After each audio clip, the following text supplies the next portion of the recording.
Hello, I'm Aaron Brown, and this is a discussion of decision fatigue or how to avoid decision regret. Decision regret is commonly heard in the medical industry where this was extensively studied as well.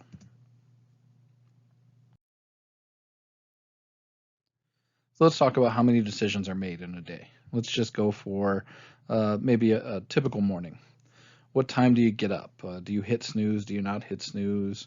What do you want to eat? What do you want to wear? What do you need to buy? Is there anything you need to buy on the way to work? Is there anything that you need to purchase online? How are you going to get to work? Is there something going on that maybe will stop you from going the normal way? Where are you going to get gas? Are you going to get gas on the way to work or after? Are you going to bring your lunch? If you're married or you've got a partner, what do you need to say to them? What do you not want to say to them before you leave? What do your kids eat? What do they wear? You can go on and on about the decisions you'll have to make for the process of maybe getting them to school. Do you make the bed or do you not make the bed? Do you take a shower in the morning? Do you let the dog out? Do you wake up your spouse or partner? Do you water the grass? This came up because I had a spot that was dying and I wanted to make sure I was watering it each morning. Check the pool chemicals. I do that a couple days a week.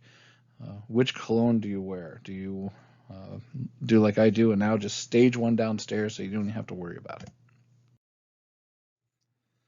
So let's get into the number of these decisions. According to a study in 2013, 35,000 remotely conscious decisions are made each day by adults and 3,000 by children. And according to a Cornell University study from 2007, we make 226.7 decisions per day just on food alone.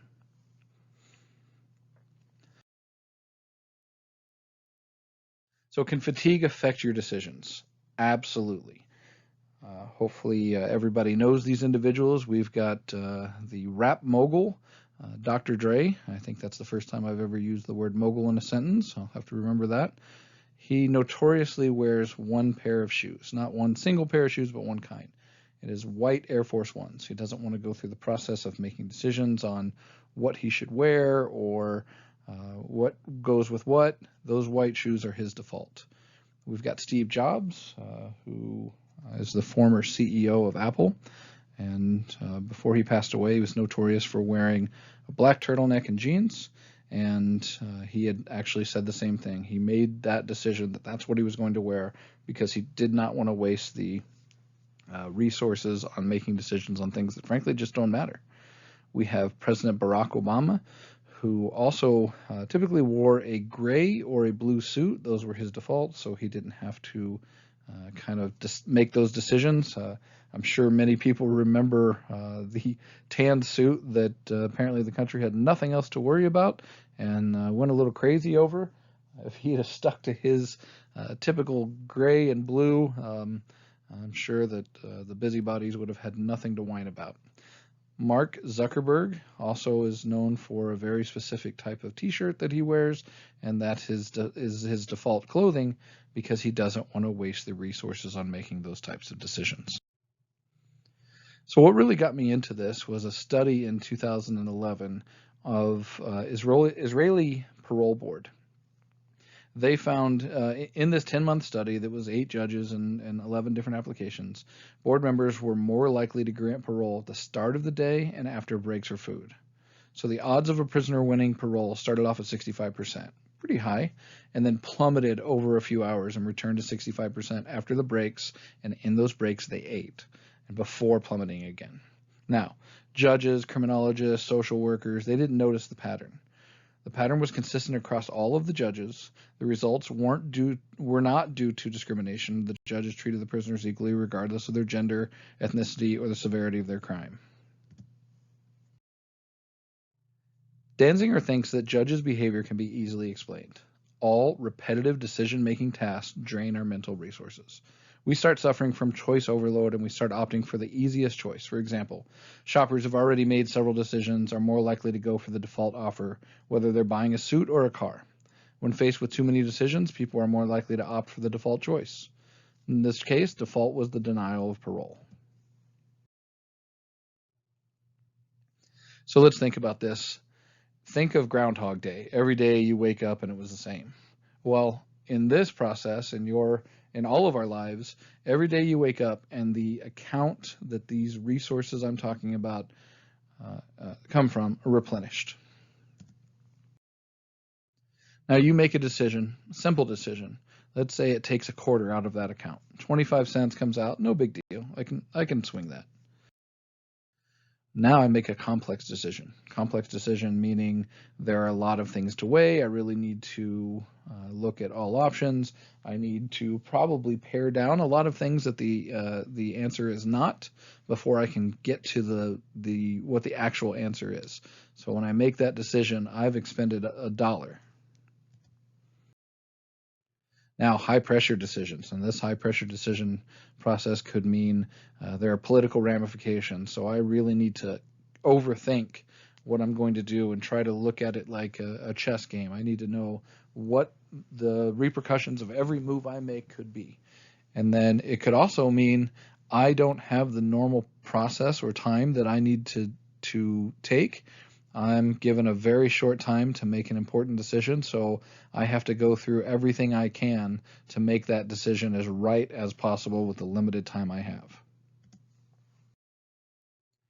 So there's nothing wrong with being frugal in your decision making and understanding that you only have a certain amount of resources, and there are ways to do that.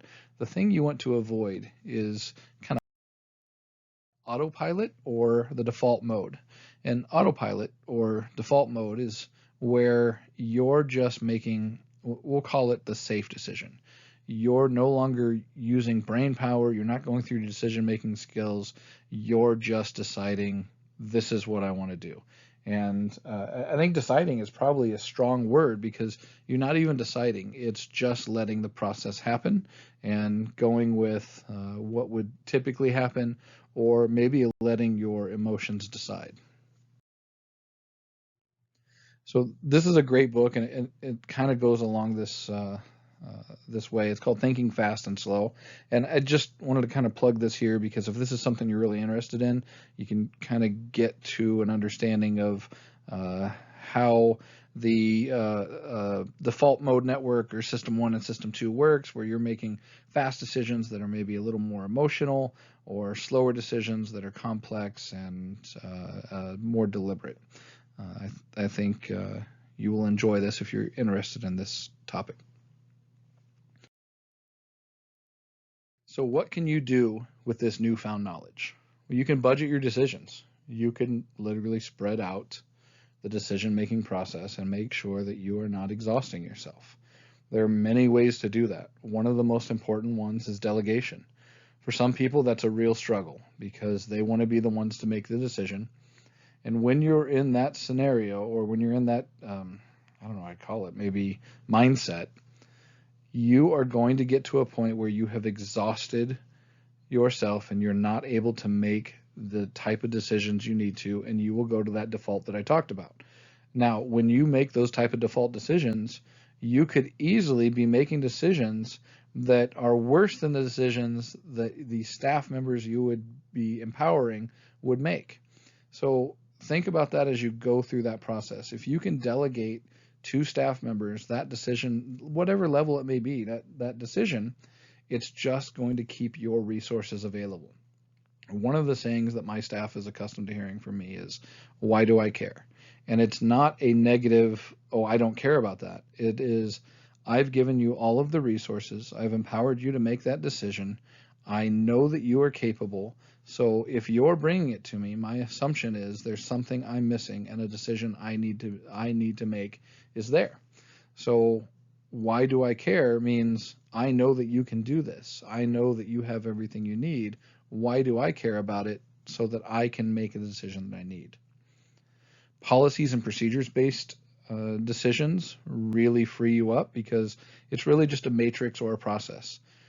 When the process comes in or the decision is needed, it runs through the process. How is it supposed to happen? What decision needs to be made? All of that is pre-planned, so you don't even need to get involved. It just runs through the process. Avoid spending complex money on simple decisions. So what I use here is a burgers and fries versus all you can eat buffet. If I'm going to a place for lunch with burgers and fries, it's going to be easy for me. I eat the same toppings on my burger that I have for the last 3 decades, maybe more. And then when I go to an all-you-can-eat buffet, it really depends on what mood I'm in. Or do I want a salad to start? Do I want chicken? Do I want roast beef? Do I want mashed potatoes? Do I want French fries? What toppings do I want on these things? All of that starts compounding, and you're making decisions on things that in the long term don't even matter. Remember, we make 226 decisions on food alone. I go to a buffet, I'm probably going to greatly exceed that. And what cost is it going to be for me later in that day? What decision am I going to default decide instead of putting the resources I did because I spent so much time on lunch?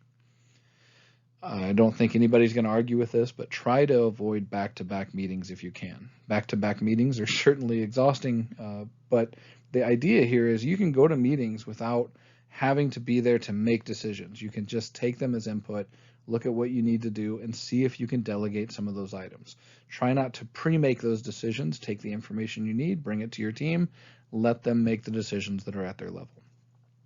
Keep some healthy snacks available, but in a limited number. You don't want to be in a position where you've got 30 snacks to decide from. So you're literally exhausting the resources you need to replenish on which one to eat. So these are some helpful hints on how to kind of deal with decision fatigue.